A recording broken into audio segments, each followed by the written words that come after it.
ये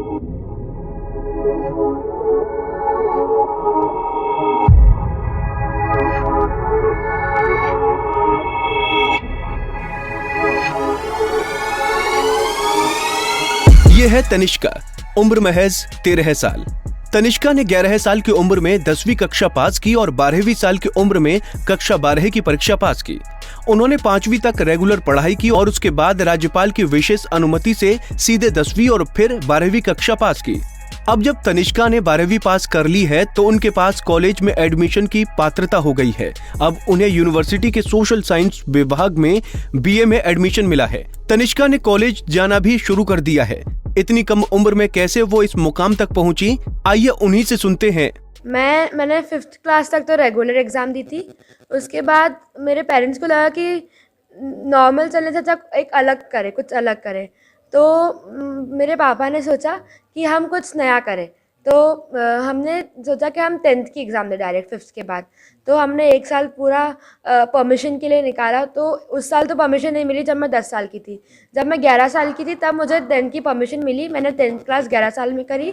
उसके बाद बिना 11th क्लास की गैप के मैंने 10th के बाद डायरेक्ट 12th करी 12 साल में।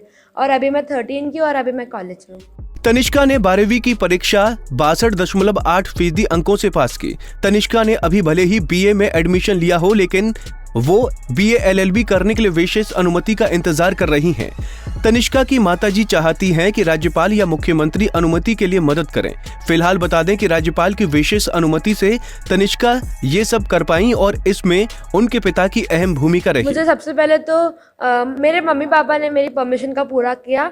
राज्यपाल मिस्टर कोहली थे उस वक्त, उन्होंने मुझे परमिशन दी थी। अब चूँकि आप कॉलेज में आ रही हैं तो आप क्योंकि हायर स्टडी है आपकी, इसकी तैयारी आप कैसे करेंगी, उसको कुछ सोचा आपने? हाँ, मैं ज़्यादा टाइम पढ़ाई को दूंगी। अब पहले तो नॉर्मल स्टडी थी, 10th और 12th ज़्यादा कॉम्प्लिकेटेड नहीं थी। अभी कॉलेज है तो मैं ज़्यादा पढ़ाई में टाइम दूंगी। बाकी की एक्टिविटीज़ भी मैं करूँगी, ऐसा नहीं है। तनिष्का आंखों पर पट्टी बांधकर पढ़ और लिख भी सकती हैं। इसके लिए उनका नाम एशिया बुक ऑफ रिकॉर्ड्स और इंडिया बुक ऑफ रिकॉर्ड्स में शामिल है। वो आंखों पर पट्टी बांधकर रूबिक क्यूब भी सॉल्व कर सकती हैं। तनिष्का बेहद टैलेंटेड हैं और उन्हें हिंदी, अंग्रेजी के अलावा मलयालम, कन्नड़, तेलुगु, उड़िया, बंगाली, उर्दू समेत 10 भाषाओं का ज्ञान है। खास बात यह है कि उन्होंने अपनी पढ़ाई घर पर ही रहकर की है और उनके पिता ने ही परीक्षा की तैयारी करने में मदद की। हालांकि पिछले साल जुलाई में कोरोना से उनके पिता का निधन हो चुका है। ऐसे में अब यूनिवर्सिटी के अधिकारी उसे हर संभव मदद कर रहे हैं।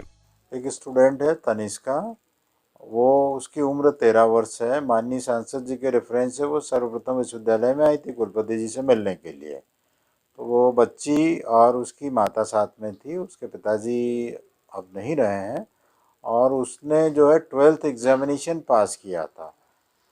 उसे सीबीएसई ने कुछ विशेष छूट देते हुए 10th और 12th की उसकी एग्जामिनेशन पास हुई है वो, और उसकी इच्छा थी कि हम लोगों के यहाँ यूटीडी में वो पढ़ाई करे। तो इसके लिए हम लोगों ने हमारे यहाँ स्कूल ऑफ सोशल साइंसेज में उसको बीए कोर्स में एडमिशन दिया है। साथ ही हमारे हेड को यह भी निर्देशित किया गया है कि वो चूँकि बच्ची कम उम्र की बच्ची है, इसलिए उसका विशेष ध्यान रखें, उसको अध्यापन में और अन्य किसी भी तरह की कोई कठिनाई न हो। हमारे पास में ये प्रस्ताव आया था तो पहले तो हमने बच्ची को बुलाकर उससे बात करी कि वो हमारे इन नए बच्चों के साथ में मिक्स हो पाएगी या नहीं हो पाएगी। बच्ची से बात करने पे मुझे लगा कि उसमें एक अलग किस्म का आत्मविश्वास मुझे दिखाई दिया और इसके साथ में उसका जो डिटर्मिनेशन था पढ़ने के प्रति वो एक अलग दिखा। तो हमने डिसाइड किया कि हम इस बच्ची को अपने यहाँ पे एडमिशन देंगे। उसके जो पेरेंट्स थे, जिसमें माँ उनके साथ में आई थी, माँ के मन में जो थोड़ी सी भय थे कि पता नहीं बच्ची नए इन्वायरमेंट में एडजस्ट कर पाएगी या नहीं कर पाएगी, तो उसके लिए हमने उन्हें सजेस्ट किया। बहरहाल ये तनिष्का की अद्भुत प्रतिभा है कि महज 13 साल की उम्र में वो कॉलेज में पहुंच गई हैं और जज बनना चाहती हैं और उसके लिए उन्होंने तैयारियां भी शुरू कर दी हैं। पंजाब केसरी टीवी के लिए इंदौर से गौरव कंछल की रिपोर्ट।